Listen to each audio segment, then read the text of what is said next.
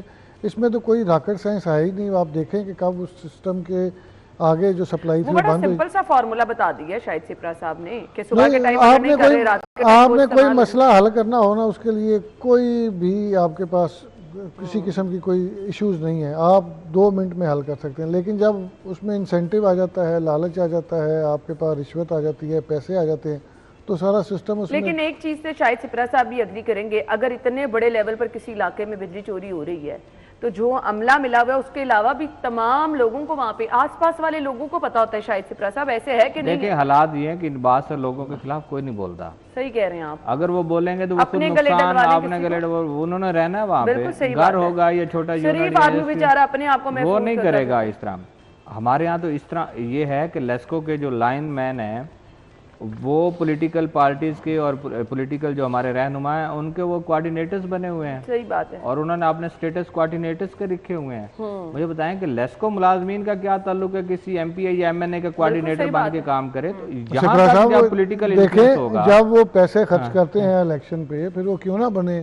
دیکھیں میں آپ کو ایک بات بتاتا ہوں, یہاں پہ شہر کا ایک تگڑا بندہ پولیس نے پکڑا لوور مال تھانے میں. تو اس وقت کی جو وزیر صحت تھیں یاسمین راشد صاحبہ, وہ اس کے لیے تھانے چلی گئیں اور ایس پی سے ملاقات کی, ایس ایچ او سے ملاقات کی. ہر دور میں ہوتا ہے. تو اس میں یہ نہیں تھا کہ ان کی کوئی ہمدردی ہوگی, لیکن اس بندے نے ان کے الیکشن پہ کروڑوں روپے خرچے ہیں. یہ انصاف کا دور جو لائن مین اپنے فرض کریں ایک علاقے کے اندر کوئی 20 لاکھ 50 لاکھ 30 لاکھ خرچ کر رہا ہے کسی سیاستدان کے لیے, تو اس کا کوارڈینیٹر ہی ہے, اس کے لیے پوسٹنگ بھی اسی نے وہاں سے لینی ہے. اچھا پھر کیا نقصان؟ میں آخری بات کرنا چاہ رہا ہوں, سسٹم کو صحیح کرنے کی میں وہی پوچھ رہی تھی آگے کی پلاننگ اب کیا ہے, آپریشن ایسے چلیں گے؟ آپریشن چلتا رہے گا. میں یہ کہتا ہوں بڑے جو صنعتی صارفین ہیں, بڑے کنیکشن جو ہیں اور کمرشل صارفین اور انڈسٹریل, یہ اس کی ریڈنگ لینا ایس ڈی اوز کی ذمہ داری ہے لوڈ کے حساب سے, اور اس کے بعد آپ کے ایکس سی این لیتا ہے ذمہ داری, اور اس کے بعد ایس سی جو ہے گریڈ 19 کا آفیسر ہے اس کی ذمہ داری. ایس ڈی او سے لے کر ایس سی اور ایکس سی این آج تک ریڈنگ لینے گئے ہی نہیں. یہ اپنی توہین سمجھتے ہیں کہ جا کے میٹر کی ریڈنگ لی جائے, اور انہوں نے اپنے لائن مین یا میٹر ریڈر یا میٹر انسپیکٹرز کی ذمہ داری لگائی ہوئی ہے, وہ جا کے ریڈنگ لیتے ہیں. دیکھیں جب ایس ڈی او خود جائے گا سائٹ پہ ریڈنگ لے گا, اس کا اور امپیکٹ آئے گا. جب آپ کسی لائن مین کو بھیج دیں گے اور وہ کہ جو مرضی وہاں آپ کا سودا کر رہے ہیں, آپ نے کس کو پوچھنا ہے؟ چابی ایکسین کے پاس میٹر ریڈر, ہاں جی چابی ایک کنزیومر کے پاس بھی ہوتی ہے, ایکسین کے پاس بھی ہوتی ہے جو کنٹرول روم ہوتا ہے. تو ایکسین صاحب اسی لیے لائن مین کو بھیجتے ہیں نا, ڈائریکٹ ڈیل نہیں کرتے. میں وہی کہہ رہا ہوں نا, اگر یہ لوگ خود پڑھنا شروع کر دیں, ریڈنگ لینا شروع کر دیں, تو بس پھر بہت ساری چیزیں سسٹم ٹھیک ہو جائے گا. اور اچھا کچھ لوگ ہیں جو ریڈنگ لیتے ہیں, میں وہی نا, تو لیکن اجتماعی میں بات کر رہا ہوں کہ وہ جائیں ریڈنگ لیں. جب جائے گا نا کہ ایک سب ڈویژن جو ہے نا, اگر بھاری سب ڈویژن بھی اس میں 300-400 کنیکشن بڑا ہوتا ہے جس کو آپ ریڈنگ لینا ہوتی ہے, ایس ڈی او اگر بیٹھے بائک پہ اور جا کے یا اپنی گاڑی پہ جائے ریڈنگ لے, جاتے ہیں یار صاحب صاحب جاتے ہیں, دور دور دراز علاقوں میں لوگ جاتے ہیں. جب میسج جائے گا نا کہ ایس ڈی او آپ پہ نکلے ہوئے ریڈنگ لینڈ لیں, یا ایکس سی این آپ جا رہے ہیں, وہ جو چور ہے یا جو آپ کے انڈسٹریل کا جو بھی مالکان میں ہے, ان کو پتہ ہوگا کہ بھائی آفیسر آ رہے ہیں. جب آپ نے ریڈر کو بھیج دینا ہے, اسسٹنٹ لائن مین جس نے جا کے, جس کا صرف اتنا کام ہے, جس کا صرف اتنا کام ہے کہ وہ آپ کا جو راڈ ہے وہ اٹھا کے چلے, آپ نے اس کو ریڈنگ کا لگا. صاحب اس بات سے ایگری کریں گے, پھر دیکھیں اسسٹنٹ جو لائن مین ہے یا لائن مین جو ہے اس نے اپنے حساب سے ریٹ طے کرنا ہے نا. اگر ایکسچینج جائے گا تو ریٹ بہت اوپر چلا جائے گا. میں سچی بات بتا رہا ہوں, جب افسر جائے گا اس کے ساتھ جب آپ کی ڈیلنگ ہوگی پھر لاکھوں میں نہیں ہوگی, کروڑوں میں ہوگی. تو افسر کو بھی چاہیے اگر کرپشن ہی کرنی ہے تو خود جائے, اس میں ریٹ اس کے بڑھ جائیں گے, بجائے اس بات کے کہ لائن مین نہیں, ریٹ اگر بڑھیں گے اس کا فائدہ بھی ہوگا. دیکھیں ریڈنگ خود لینا جا کر, میں آج کہتا ہوں دوبارہ, میں منسٹر صاحب کو کہہ دیتا ہوں, وزیر داخلہ محسن نقوی صاحب سے ریکویسٹ کرتا ہوں کہ ایف آئی اے سے کہیں کہ ان کے بیچ 24 بیچ 44 اور بیچ 46 یہ ریڈنگ ہے ان کی اپنی ٹرمز میں آپ کو جو بتا رہا ہوں, ان بیجز کہیں نہ کہیں کہ آپ اسپیشل آڈٹ کروا دیں سنیپ ریشو کا. اچھا تو ان کی سنیپ ریشو دیکھیے گا 30-35% اوپر آئے گی نہیں, ساری بوگس تصویریں نکلیں گی. آج کر لیں, اصل حقیقت یہ ہے. خیر میں تو یہ سوچ رہی تھی کہ ہم لوگ گرمیوں میں ڈسکس کر رہے تھے, آپ نے کہا کہ لیسکو کے پاس بجلی نہ ہے کیونکہ بہت سارے لوگ چلے گئے جو چور ہے نا انڈسٹریل کا, اس کو سردی گرمی سے کوئی تعلق نہیں ہے. اس نے تو بھٹی چلانی ہے, اس نے تو فرنس چلانی ہے, اس نے بس اپنے مائنڈ میں یہ رکھا ہوا ہے کہ بس اور بے دریغ استعمال کرتے ہیں. یہ لوگ کوئی ناپ تول کے بھی استعمال نہیں کرتے. میرے مائنڈ میں آ رہا تھا کہ سولر پہ بہت سارے لوگ منتقل ہوتے چلے جا رہے ہیں. ایسے میں تو جو بجلی بچتی جا رہی ہے وہ بلیسنگ ہے, لیکن وہ بلیسنگ اس طرح چوری ہو کے استعمال ہو رہی ہے. دیکھیں یہ لوڈ کم ہوگا. اب میں وہی کہہ رہا تھا کہ اگر سسٹم کی مانیٹرنگ کی جائے تو سسٹم ایسا لیسکو کے پاس موجود ہے کہ آپ عام سے میں آپ کو ایک سادہ سی مثال دیتا ہوں. جس طرح آپ کو یہ پتہ ہے نا کہ فیڈر بند ہو, جس طرح آپ خود ذکر کر رہے تھے کہ پورا علاقہ بند ہو جاتا ہے. جب اینڈ منتھ ہوتا ہے نا تو فیڈر کا ہی حساب لیا جاتا ہے کہ اس فیڈر پر کتنے ٹرانسفارمرز تھے, کتنے کنیکشنز لگے ہوئے تھے, اور ان کی جو ریڈنگ لی گئی ہے وہ ہم نے کتنی لی ہے. مثال کے طور پر 1 لاکھ یونٹ کی ہم نے ریڈنگ لے لی ہے کہ کنزیومر نے استعمال کی ہے, اور گریڈ سے اگر وہ فیڈر چلا ہوا ہے 2 لاکھ, تو مجھے بتائیں کہ وہ جو 1 لاکھ یونٹ ایکسٹرا چلا ہوا ہے مطلب وہ چوری ہوا ہے, وہ غائب ہوا ہے. بالکل. تو یہ تو 1800 کلو واٹ سنا ہے میں چل رہا تھا لوڈ, اور یہ کتنے لاکھوں کروڑوں یونٹ ہر مہینے جا رہے تھے. تو یہ مانیٹرنگ ہی نہیں ہو رہی. یہ آنکھیں بند کر کے اس فیڈر انچارج کو پکڑے نا, اس میٹر انسپیکٹر سے پوچھیں. آپ کو لوگوں کو ڈھونڈنے کی بھی ضرورت نہیں, جو ذمہ دار ہے پتہ ہے کون کون ذمہ دار ہے, بس وہاں تک پہنچنے کی ضرورت ہے. ہم ایک بریک لیں گے, بریک کے بعد آئیں گے اگلی خبر کی طرف. ہمارے ساتھ رہیے گا.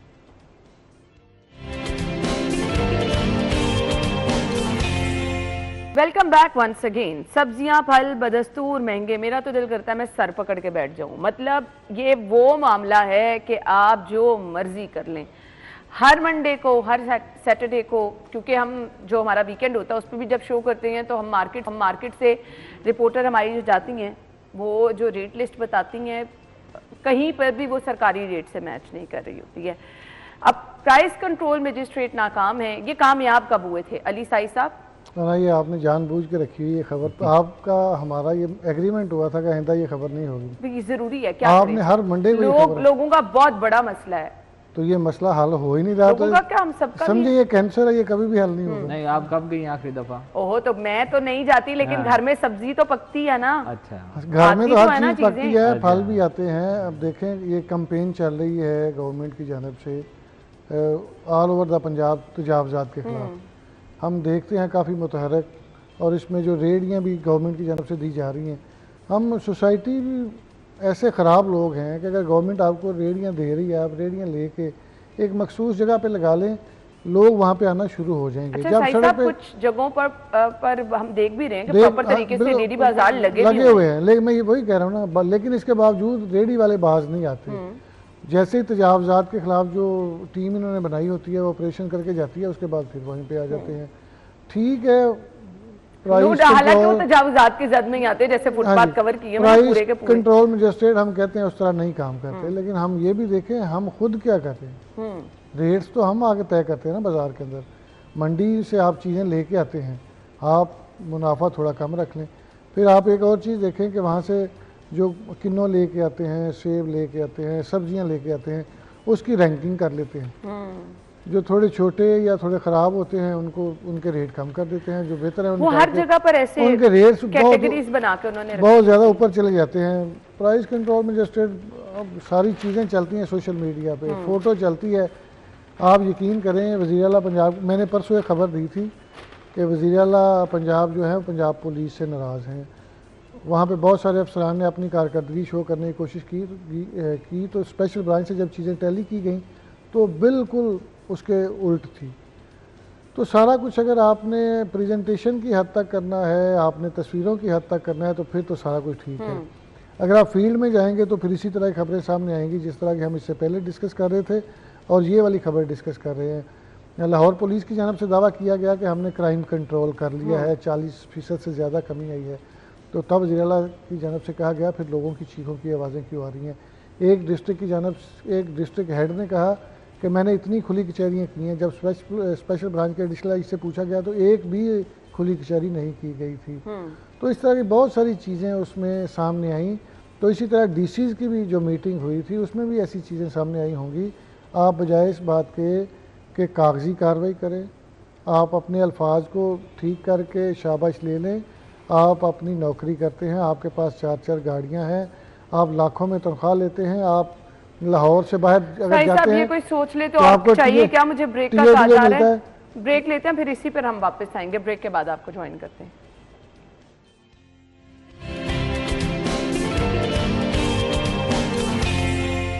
Welcome back once again. پھر بات کر لیتے ہیں جی, سبزیاں اور پھل جو ہیں وہ مہنگے ہیں. شاہد سپرا صاحب آپ کی طرف میں آؤں گی. دیکھیں ٹرانسپورٹیشن چارجز جب ہم ایڈ کریں گے تو اس طرح کی چیزیں تو پھر آپ کو فیس کرنا پڑیں گی. بالکل صحیح کہہ رہے ہیں. ڈیزل کی قیمت بڑھے گی تو ٹرانسپورٹیشن نہیں, میں آپ کی بات سے ایگری کرتی ہوں, 100% ایگری کریں گے, کیوں نہیں کریں گے. انا کی تو غربت ویسے ہی, بٹ لوگوں کا مسئلہ پتہ کیا ہے, لوگوں کا کیا مسئلہ ہے, سرکاری ریٹ پر عمل. انا کی غربت تو ویسے ہی سامنے آ رہی ہے. دیکھیں اس نے آج کاٹن کے کپڑے پہنے ہوئے. لوگوں کا مسئلہ ہے, دیکھیں لوگوں کا مسئلہ وہ جب ہم ان سے پوچھیں گے نا کہ آپ سرکاری ریٹ پر عمل درآمد نہیں کرتے تو وہ پیٹرول ڈیزل ہی بیچ میں لے آئیں گے. پہلے ڈالر کسی دنوں میں کچھ دنوں میں ڈالر بڑی دیر ناچتا رہا, اپ ڈاؤن ہوتا رہا, اور اس کے بعد ہم پیٹرولیم مصنوعات پہ آ جاتے ہیں. اس پہ کیوں لے آئے ہیں, ٹرانسپورٹیشن پہ کیوں لے, یہ بات تو کلیئر کریں نا. صحیح صاحب مجھے یہ بتائیں کہ گوبھی کا ریٹ یہاں پہ 50 روپے کلو رکھا ہوا ہے, اور ریسٹورنٹ بھی بند ہے. اب میں کل میں سوشل میڈیا پہ ویڈیو دیکھی ہے کہ 2 روپے اس کا منڈی میں ریٹ لگا ہے, پر کے جی گوبھی کا ریٹ 2 روپے لگا ہے, اور اس ذمہ دار نے مفت تقسیم کر دی ہے. اندازہ کریں کہ یہ ریٹ آج لاہور میں وہ 50-60 روپے کلو ریٹ لگا ہوا ہے. مجھے یہ بتائیں کہ اتنا اچھا پھر ایک اور ویڈیو بھی آئی ہے کہ جب ایک اور کسان نے دل برداشت ہو کے اپنے اس گوبھی کا جتنے بھی اس کے کھیت ہے اس پہ ہل چلا دیے. مجھے یہ بتائیں کہ آج ہم یہاں تنقید کا نشانہ بنا رہے ہیں پرائس کنٹرول مجسٹریٹس کو, لیکن کسانوں کے ساتھ کیا ہو رہا ہے, کسانوں کا استحصال کس طرح ہو رہا ہے, وہ ایک اور دوسری سائڈ بھی ہمیں دیکھنے کی ضرورت ہے. میں ہمیشہ بات کرتا ہوں کہ ہمیں مذاق اپنی جگہ پہ, سبزی منڈی میں دیکھنا ہے ہمیں کہ کسان سے چیز کس طرح خریدی جا رہی ہے. ڈی سی صاحب کے وہاں جانے سے نہیں, ڈی سی کو چھوڑ, فرق کیوں نہیں پڑے گا, پڑے گا. میں تو پوچھ رہی ہوں, دیکھیں پڑے گا, کیوں نہیں پڑے گا. میں یہ کہہ رہا ہوں جائے گا. دیکھیں میں یہ کہتا ہوں کہ کسان سے آپ سستے داموں لے رہے ہیں, سبزی منڈی سے نکل کر سبزی اگر دکان پہ آ رہی ہے یا آپ کے جو لگائے ہوئے بازار ہیں وہاں پہنچ رہی ہے تو وہ مہنگے داموں ہو رہی ہے, اور 40-50 روپے آپ کے گورنمنٹ ریٹ سے فرق آ رہا ہے فی کے جی کے حساب سے. تو پھر آپ کے یہ مجسٹریٹ جن کو آپ نے سارے اختیارات دیے ہوئے ہیں, گاڑیاں دی ہوئی ہیں, پیٹرول دیا ہوا ہے, امراض دی ہوئی ہیں, سرکاری گھر دیے ہوئے ہیں, پتہ نہیں ہر چیز کی سہولت دی ہوئی ہے نا, اس کے باوجود لوگ آج بھی مہنگے داموں چیزیں خریدنے پر مجبور ہوں, تو پھر ان تمام لوگوں کا کوئی فائدہ نہیں ہے. دیکھیں لوگوں نے چیزیں خریدنی ہے. اچھا یہ ایسا موسم ہے کہ آپ کے موسمی سبزی آ جاتی ہے. کیا سبزی آ رہی ہے آپ کی, آلو موسمی آ رہا ہے, ہر جگہ سے آ رہا ہے, مٹر آپ کا موسمی ہے, اس کے بعد گاجر موسمی ہے, مولی ہے آپ کی, اس کے بعد اس کا مٹر کو لے لیں, یہ ساری چیزیں, گوبھی, یہ سارا موسمی, پالک بھی آپ کی میتھی بھی, یہ سارا اس موسم کی ساری سبزیاں ہیں جو موسمی سبزیاں ہم کہیں. ان کا مہنگا ہونا سمجھ نہیں آتا نا. آپ ٹنل فارمنگ کریں گے یا کسی اور اس میں تو مہنگائی آتی ہے, بے موسمی سبزی کریں گے وہ مہنگی ہوگی, ٹھیک ہے, اس پہ اخراجات ہیں. لیکن موسمی سبزیوں کی بات موسمی سبزی کے باوجود آپ وہی 100-150 روپے کلو فروخت کریں, اور بے موسمی سبزی جب آئے گی وہ بھی اسی طرح 150-200 روپے کلو. ابھی تو رمضان آ رہا ہے, رمضان تو پھر پتہ نہیں, اللہ تعالیٰ خیر ہی رکھے, ظاہر ہے روزے تو رکھنے ہیں, ساری چیزیں ہیں, لیکن یہ گراں فروشی اور اس کو پکڑنے کے لیے سی ایم صاحبہ کو خود متحرک ہونے کی ضرورت ہے. آپ کیا کہتے ہیں کہ سی ایم صاحبہ خود بازاروں میں جانا چاہیے. آج وہ کہاں پہ ہیں جن کو وہ بنایا ہوا تھا, وہ خاتون جاتی تھی, مجھے نام ان کا ذہن میں نہیں آ رہا, ہاں وہ کہاں پہ ہیں. شروع میں جب ان کا نوٹیفیکیشن ہوا تو آپ کو ٹی وی پہ نظر آتی تھی, آپ کے اخبارات میں یہاں آتی تھی, ہم لوگ ان کو ڈسکس بھی کرتے رہے. آج کہاں پہ ہیں. اگر سی ایم صاحبہ نان کی قیمت جو ہے, روٹی اور نان کی قیمت متحرک ہوئی, نہیں متحرک ہوئی, وہ بھی کیا فائدہ ہوا, وہ متحرک کچھ عرصے کے لیے, نہیں میری بات سنیں, کچھ اس کا فائدہ ہوگا, نہیں وہ کریڈٹ لیں, ضرور لیں, لیکن اس کا کریڈٹ جو جاتا ہے ماضی میں, تھوڑی سی تاریخ کو پیچھے 2-4 مہینے پیچھے لے جائیں گے. کسانوں کے ساتھ کیا ہوا, گندم کی قیمت کس طرح گری, اس وجہ سے ہوا. اگر آج 4,000 روپے یا 45 روپے فی من کے حساب سے گندم ہوتی, اور آپ پھر دیکھیے گا کہ 15 روپے کی روٹی فروخت ہوتی ہے یا نہیں ہوتی. ٹھیک ہے کریڈٹ لیں, لیکن یہ موسمی سبزی کو بھی دیکھیں. آج کینو جو ہے 250 روپے ہے. بالکل صحیح کہہ رہے ہیں, آپ کے موسم کا پھل ہے, موسم کا پھل, بالکل ٹھیک کہہ رہے ہیں. پھر دیکھیں ریڑیاں لگا دینا ٹھیک ہے, بڑا اچھا لگتا ہے, اچھی لگ رہی ہیں, اچھی لک آتی ہے. آپ دیکھیں آپ کے راستے میں 2 جگہوں پہ آتی ہے, ایک شمع پہ آتی ہیں ریڑیاں, لیکن آپ سمن آباد کراس کرتی ہیں تو مین پہ ریڑی لگی ہوئی ہیں, لگی ہوئی ہیں ریڑیاں. پھر وہ تجاوزات کیوں نہیں ختم ہوئی, وہ تو خود تجاوزات کے بن گئی نا. یہ ریٹ معیار ان چیزوں کو مسلسل مانیٹرنگ کو آپ کے ایسی صاحبان مجھے بتا دیں آج تک کسی کی آئے ہو کہ انہوں نے جناب یہ جا کے میں نے تو ان کے چہرے نہیں کافی دیر سے دیکھے، پتہ نہیں کہاں پہ بیٹھے ہیں، کون ہے یہ پرائس کنٹرول، اور میرا خیال ہے جو ڈسٹرکٹ ہیڈز تھے ان کی بھی ڈیوٹیاں ہوتی تھی کہ وہ بھی ساتھ جاتے تھے منڈی میں، ریٹس انشور کرواتے تھے، یہ نگران سیٹ اپ میں ہوتا تھا، یہ ریٹس انشور کرواتے تھے اور اس میں باقاعدہ جو بولیاں ہوتی تھی وہ سارا کچھ چیزیں طے کر کے پھر آتے تھے۔ اب شاہی صاحب اس کے لیے نا عجیب و غریب سا اوپر سے آپ کے لیے پوچھنے والا کوئی ہونا چاہیے، عجیب و غریب سا ماحول ہوتا ہے، ایک دکان پہ 100 روپیہ ریٹ ہے، اگلی دکان پہ جائیں 150 میں نے آپ کو ایک سبزی کی مثال مجھے وائنڈ اپ کی طرف جانا ہے، یہ حالات انشاءاللہ ہم نیکسٹ منڈے بھی ڈسکس کریں گے تو یہی صورتحال رہے گی، مختلف کچھ نہیں، اچھے کے ساتھ اچھی امید کے ساتھ چلیں امید کر لیتے ہیں ہم، باقی حالات جو ہے نا یہ پرائس کنٹرول مجسٹریٹ میرے خیال سے سب سے پہلے کچھ ان کا احتساب کر لیں، ان سے پوچھ لیں کہ یہ ہر روز کیا کرتے ہیں۔ بہت بہت شکریہ آپ لوگوں کے وقت کے لیے، بریک اور ہیڈ لائنز کے بعد آئیں گے، اسٹے ود اس۔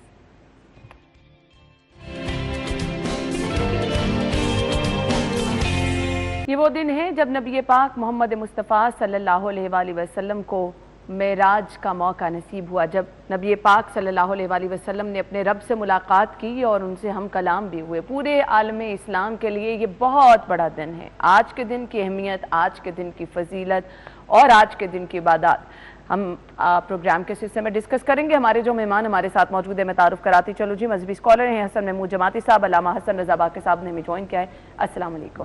بہت بہت شکریہ جماعتی صاحب، آپ سے ہم آغاز کر رہے ہیں، سب سے پہلے آج کے دن کی اہمیت اور فضیلت پہ روشنی ڈال دیجیے گا۔ بسم اللہ الرحمن الرحیم، اللہم صلی علی سیدنا و مولانا محمد وعلی آلہ وصحبہ بارک وسلم صلی علیہ۔ آج کا دن اسلامی تاریخ کے اندر ایک بڑا اہمیت کا حامل دن ہے، اور یہ وہ دن ہے جب آقا علیہ السلام کو معراج کا معجزہ عطا ہوا ہے۔ اور یہ معراج بیسیکلی ہم اس لفظ کو کہتے ہیں، یہ آقا علیہ السلام کے مختلف جو ایک سفر تھا مسجد حرام سے مسجد اقصیٰ تک، پھر مسجد اقصیٰ سے سدرۃ المنتہا تک، اور پھر سدرۃ المنتہا سے فکان قاب قوسین او ادنیٰ تک، اور ثم دنا فتدلی کی جو خوبصورت جو اللہ رب العزت نے جس کو بیان فرمایا ہے قرآن مجید کے اندر، سورہ الاسراء کے ابتداء کے اندر اور سورہ النجم کی ابتدائی آیات کے اندر، تو یہ وہ واقعہ ہے۔ بیسیکلی یہ اس کی اہمیت ہے، اور اس کا بیک گراؤنڈ میں عرض کرنا چاہوں گا۔ آقا علیہ السلام نے اعلان نبوت کے بعد 10 سال تک جو مکہ کے اندر تعلیم کی، تبلیغ کی، تو بے شمار مشکلات تھیں اس کے اندر، اور اس کے اندر تکالیف تھیں، اس کے اندر مخالفت تھی کفار اور مشرکین کی طرف سے مکہ کے اندر۔ اور پھر آخری 3 سال میں یہ معاملہ پیش آتا ہے کہ آقا علیہ السلام کو ایک بائیکاٹ کا سامنا کرنا پڑتا ہے، جس کو ہم مقاطعہ کہتے ہیں، اور شیب ابی طالب کا نام بھی اس کو دیا جاتا ہے، یعنی حضرت ابو طالب علیہ السلام کے مکان میں بنی ہاشم کو جمع کر دیا جاتا ہے، اور آقا علیہ السلام کے دیگر جو متعلقین تھے ان کو، صحابہ کرام کو وہاں پر ان کے ساتھ بائیکاٹ، ایک سوشل بائیکاٹ کر دیا جاتا ہے مکہ کی طرف سے۔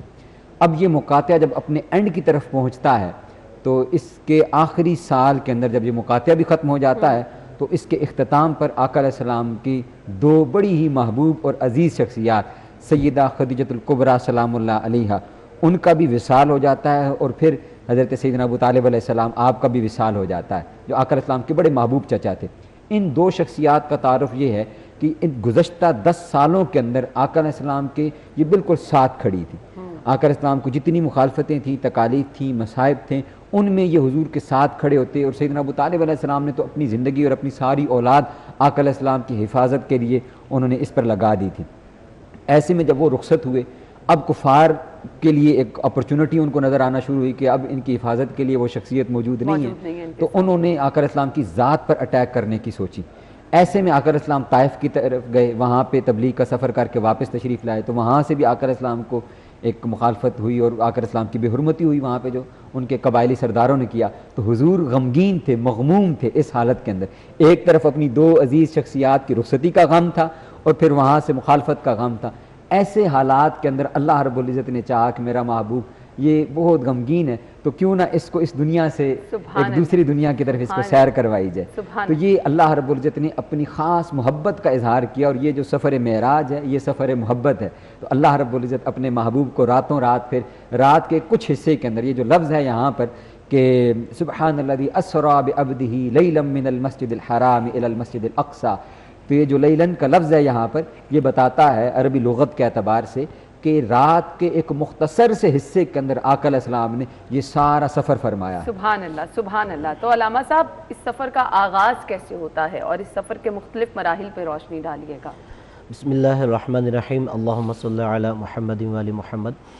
حضرت رسول خدا صلی اللہ علیہ وآلہ وسلم جیسے کہ انہوں نے اشارہ فرمایا کہ جو ان کے محسن جو ساری زندگی رسول خدا کی حمایت میں کفار کے مقابلے میں کھڑے رہے، جب دنیا سے رخصت ہو گئے تو اس کے بعد جو دیکھیے معراج کی ابتدا بھی ہو رہی تھی، وہ حضرت ابو طالب علیہ السلام کی دختر تھی جناب ام ہانی، ان کے گھر سے ابتدا ہوئی۔ یعنی اللہ تبارک و تعالیٰ نے یہ بھی جو حضرت ابو طالب علیہ السلام کا تعلق تھا رسول خدا کے ساتھ اور اسلام کی نشر و اشاعت میں، اس طرف ایک یاد دہانی ہے۔ تو جب رسول خدا صلی اللہ علیہ وآلہ وسلم کا معراج کے حوالے سے سورہ اسراء کہ سبحان الذی اسری بعبدہ لیلا من المسجد الحرام الى المسجد الاقصى الذی بارکنا حولہ لنری من آیاتنا، کہ ہم اپنے بندے کو لے کر گئے۔ یہ عبد جو لفظ ہے یہ بھی اس بات پہ دلالت کرتا ہے، یہ صرف معراج روحانی نہیں، معراج جسمانی تھی کہ یعنی اللہ اپنے بندے کو لے کر گیا، یعنی رسول خدا صلی اللہ علیہ وآلہ وسلم جسم و روح کے ساتھ جو ہے وہ معراج کے لیے گئے۔ اور معراج کا مطلب ہے ایک ایسا وسیلہ جس کے ذریعے انسان عروج پاتا ہے۔ اب دیکھیے وہ لوگ جو اپنی تیز رفتار سواریوں پہ عرب ناز کرتے تھے اور رسول خدا صلی اللہ علیہ وآلہ وسلم کو جس سواری پر لے جایا گیا اسے براق کہتے ہیں، یعنی بجلی کسی تیزی کے ساتھ اس نے سفر طے کیا۔ اور پھر وہاں پر پہلا مرحلہ مسجد اقصیٰ تک تھا، پھر مسجد اقصیٰ سے اوپر آسمانوں تک کا جو مرحلہ بیت المعمور کی طرف۔ اب وہاں پر انبیاء علیہ السلام سے ملاقات ہوئی، انہوں نے سید الانبیاء صلی اللہ علیہ وآلہ وسلم کی اقتداء میں نماز پڑھی۔ ایک تو یہ اس بات کی طرف ہمیں نشاندہی کی جاتی ہے کہ تمام انبیاء علیہ السلام کا ہدف، مشن، مقصد سے ایک ہی تھا، اور تمام انبیاء علیہ السلام گویا اس بات کے اشتیاق مند تھے کہ انہیں سید الانبیاء کی اقتداء میں نماز پڑھنے کا شرف حاصل ہو جائے۔ اور پھر وہاں سے جب آپ آسمانوں پر بھی گئے اور وہاں پر انفرادی طور پر بھی مختلف انبیاء علیہ السلام سے آپ کی ملاقاتیں ہوئیں، اور وہاں پر دیکھیے پورے اسلام کا خلاصہ اس معراج کے اندر موجود ہے۔ مثلا ہم کہتے ہیں کہ جی اللہ پر ایمان لائیں، وہ ہمیں واقع معراج میں اور زیادہ یقین ہو جاتا ہے۔ اللہ کے ملائکہ پر ایمان لے کے آؤ، اب ہم وہاں پر دیکھتے ہیں کہ خود ملائکہ علیہ السلام جو رسول خدا صلی اللہ علیہ وآلہ وسلم کی زیارت اور دیدار مبارک کے لیے مشتاق نظر آتے ہیں۔ اسی طرح اللہ کے نبیوں پر ایمان لے کے آؤ، ہم دیکھتے ہیں کہ وہ جناب آدم علیہ السلام سے حضرت عیسیٰ علیہ السلام تک تمام انبیاء سید الانبیاء کی اقتداء میں نماز پڑھنے کے لیے بےتاب نظر آتے ہیں۔ اسی طرح جنت و جہنم کا عقیدہ ہے، ہم دیکھتے ہیں کہ سید الانبیاء صلی اللہ علیہ وآلہ وسلم نے جو کچھ اپنی نظر مبارک سے وہاں پر دیکھا، جنت کے مناظر، جہنم کے مناظر، حوران جنت سے گفتگو، وہ سب آپ نے لوگوں کے سامنے بیان فرمائی۔ یعنی پورے اسلام کا خلاصہ ہمیں اس واقعہ معراج میں نظر آتا ہے، اور یہی وجہ ہے کہ جو بھی رسول خدا صلی اللہ علیہ وآلہ وسلم کا امتی ہے، واقعہ معراج سے اس کے دل میں اور زیادہ اسلام پر اور سید الانبیاء کی ذات پر ایمان اور ایقان بڑھ جاتا ہے۔ اور یہیں پہ جب واقعہ معراج پہ جو مجھے ایک بہت خوبصورت واقعہ لگتا ہے کہ جب آپ معراج پہ گئے تو حضرت جبرائیل علیہ السلام کے ساتھ ابھی یہ سفر ہے، چونکہ جب آپ سدرۃ المنتہا پہ پہنچے وہاں پر جناب جبرائیل علیہ السلام بھی رک گئے، صرف سید الانبیاء صلی اللہ علیہ وآلہ وسلم آگے بڑھ رہے تھے، کہ وہاں پر آپ نے دیکھا کہ ایک فرشتہ ہے جس کی ان گنت انگلیاں ہیں، ان گنت پورے ہیں، شمار نہیں کیے جا سکتے۔ سید الانبیاء یقیناً جانتے ہیں، انہوں نے شاید ہم تک پہنچانے کے لیے جب سوال کیا جناب جبرائیل علیہ السلام سے کہ اس فرشتے کی اتنی انگلیاں اتنے پورے کیوں ہیں، تو جناب جبرائیل علیہ السلام نے کہا وہ جو آسمان سے ابر رحمت زمین پہ گرتا ہے یہ بارش کے قطروں کا حساب رکھتا ہے، اور کہا یہ اپنے حساب میں اتنا دقیق ہے، اسے پتہ ہے کہ جب سے کائنات بنی ہے کون سا بارش کا قطرہ جو ہے وہ صحراؤں میں گرا ہے، زمین پہ گرا ہے، پہاڑوں پہ گرا ہے، جنگلات میں گرا ہے، باغات میں گرا ہے، آبادیوں میں گرا ہے، ویرانوں میں گرا ہے۔ تو آپ نے کہا کوئی ایسی بھی چیز ہے کہ جس کا یہ حساب نہ رکھ سکتا ہو؟ تو انہوں نے کہا جناب جبرائیل علیہ السلام نے کہ یا رسول اللہ آپ خود یہ سوال کر لیجئے۔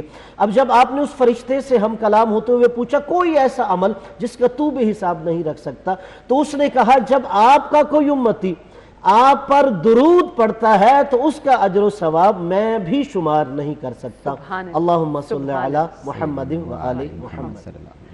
ناظرین، واقعہ معراج کے یہ بڑے بڑے وہ واقعات ہیں جو واقعی ہمارے لیے